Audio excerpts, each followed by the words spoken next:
안녕하세요. 건강한 먹거리를 탐구하는 진라이프입니다. 여러분, 요즘 부쩍 날씨가 많이 추워졌는데요. 본격적으로 한파가 시작되면 항상 찾아오는 증상들이 다들 있지 않으신가요?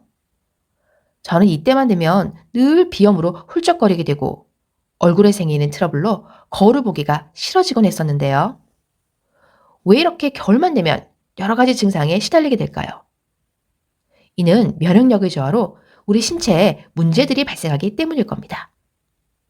오늘 영상에서는 왜 겨울철에 면역력이 저하되는지, 면역력을 저하시키는 요인 3가지와 이로부터 면역력을 지킬 수 있는 방법, 그리고 겨울철 면역력을 높이는 데 좋은 음식 3가지를 준비했으니 끝까지 영상 지켜봐 주시고요. 좋아요, 댓글, 다른 영상 보기와 구독은 다음 영상 제작에 많은 힘이 되오니 잊지 마시고 꼭 부탁드립니다.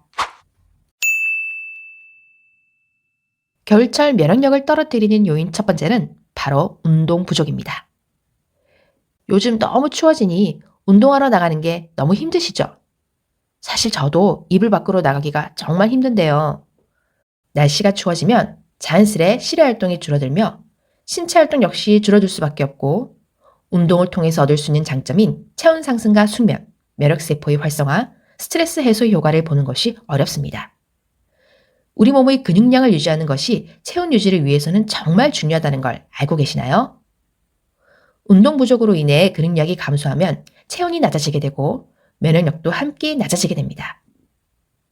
실제로 한 연구에서는 60대 이상의 연령층에서는 신체 활동이 감소되면 우리 몸에서 바이러스나 암세포와 같은 나쁜 세포만을 찾아서 공격하고 사멸하는 면역세포인 NK세포의 활성도가 낮을 위험도가 5.6배에 달했다고 밝혔습니다.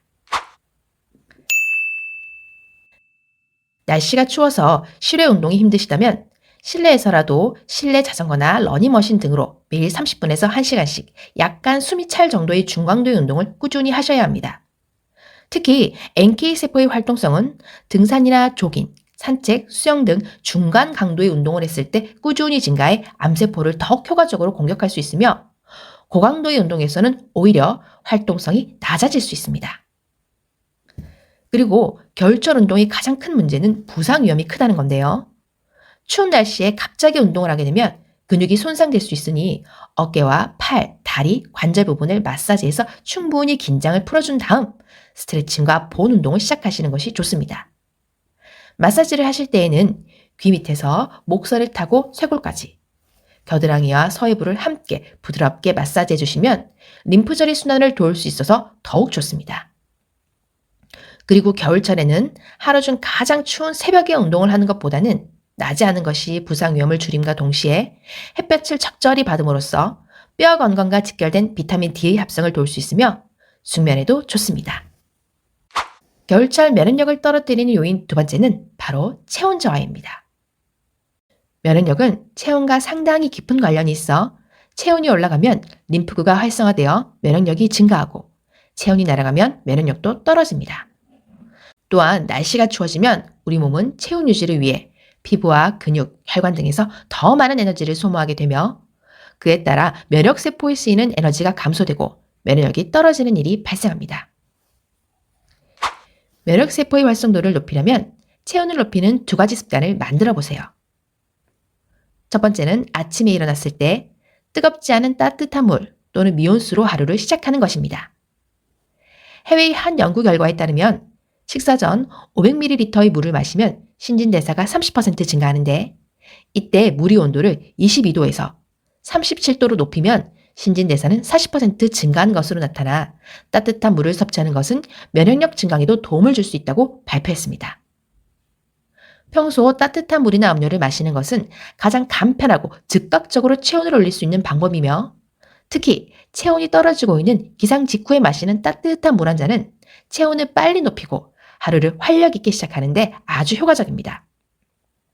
반면 차가운 물을 비롯한 차가운 음식은 몸을 일시적으로 차갑게 만들며 혈관과 위장 근육을 수축시켜 소화활동을 저하시키는 것은 물론 소화하는 데 필요 이상의 많은 에너지가 소모되어 면역세포에 쓰여야 할 에너지가 줄어들게 되므로 면역력에 악영향을 미치게 됩니다.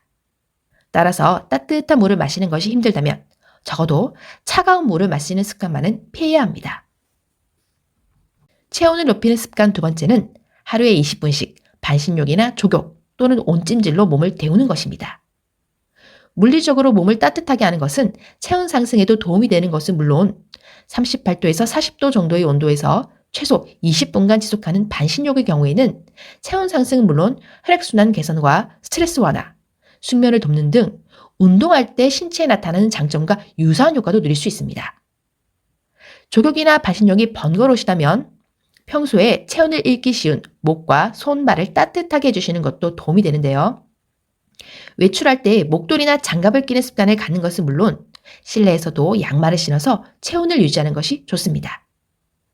저는 겨울이 되면 따뜻한 물병을 옆에 두고 수시로 만지면서 손발을 따뜻하게 데워주는 편입니다. 겨울철 면역력을 떨어뜨리는 요인 세 번째는 수면 부족입니다. 겨울철에는 낮이 짧고 추위로 인해 실외활동이 감소하여 수면에 영향을 미치는 호르몬의 변화를 일으키기 때문에 다른 계절에 비해 수면의 질과 양이 낮아지게 됩니다.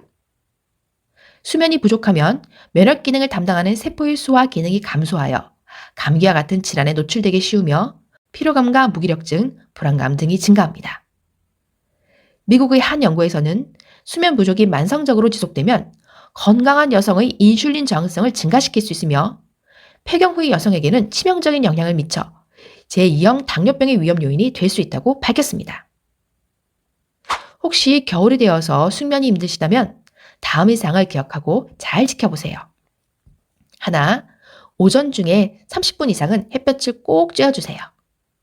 날씨가 너무 추워서 외부 활동이 너무 힘들다면 낮 시간 동안은 커튼을 젖히고 창가 부근에서 시간을 보내는 것이 도움이 되며 실내도 밝게 유지하는 게 좋습니다. 둘, 하루 30분에서 1시간 정도 규칙적인 운동을 합니다. 대신 너무 늦은 시간에 하는 운동은 수면을 방해하므로 잠자기 4시간에서 5시간 전에는 운동을 마쳐야 합니다. 셋, 가장 중요한 것으로 수면에 방해가 되는 것을 하지 않는 것입니다. 잠자기 최소 6시간 전에는 카페인이 많은 음료는 피해야 하며 휴대폰 화면에서 나오는 블루라이트는 수면을 방해하므로 휴대폰을 잠자리에 들기 직전까지 하는 습관을 고쳐야 합니다. 겨울철 감기와 만성염증으로부터 나를 지키는 면역력을 높이고 싶다면 이 세 가지를 꼭 드세요.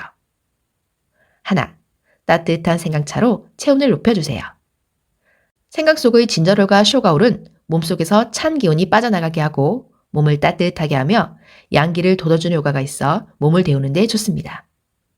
식후 따뜻한 생강차는 소화를 돕는 효과도 있으므로 커피 대신 마시면 좋으며 아침이나 낮에 마시면 아주 좋지만 저녁에는 오히려 숙면을 방해할 수 있어 피하는 게 좋습니다. 둘, 계란은 하루 한두 개씩 꼭 챙겨 드세요. 계란의 풍부한 단백질은 체온 유지에 중요한 근육을 만드는 데 필요한 영양소를 함유하고 있으며 특히 트립토판은 숙면에 도움이 되는 세로토닌과 멜라토닌 호르몬의 분비를 돕기 때문에 꾸준히 먹는 것이 좋습니다.